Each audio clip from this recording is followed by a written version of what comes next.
P T I کو اسلام آباد میں جلسے کی اجازت مل گئی۔ ناظرین آپ کو بتا رہے ہیں پی ٹی آئی کو 8 ستمبر کو جلسے کے لیے این او سی جاری۔ ضلعی انتظامیہ اسلام آباد کی جانب سے پی ٹی آئی کو 8 ستمبر جلسے کے لیے این او سی جاری کر دیا۔ ضلعی انتظامیہ کی جانب سے نوٹیفیکیشن میں 41 مختلف شرائط بھی عائد کی گئی ہیں۔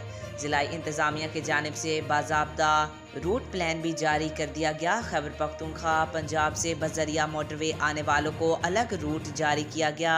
پنجاب سے بذریعہ جی ٹی روڈ آنے والے کارکنان کے لیے الگ روٹ جاری کیا گیا ہے۔ اسلام آباد، راولپنڈی، مری کے لیے بھی الگ الگ روٹ پلان جاری کیا گیا ہے۔ نوٹیفیکیشن کے مطابق دوران جلسہ شہریوں کے لیے بنیادی حقوق کا تحفظ یقینی بنایا جائے گا۔ جلسے کا آغاز 4 بجے جبکہ اختتام شام 7 بجے تک ہوگا۔ جلسے کی اجازت ہوگی لیکن کسی قسم کے دھرنے کی اجازت نہ ہوگی۔ نوٹیفیکیشن میں کہا گیا ہے کہ اجازت صرف 8 ستمبر کے لیے ہے۔ منتظم اسی رات کارکنان کی واپسی یقینی بنائیں گے۔ آرگنائزر جلسے کے انٹرنل سیکیورٹی کے ذمہ دار ہوں گے۔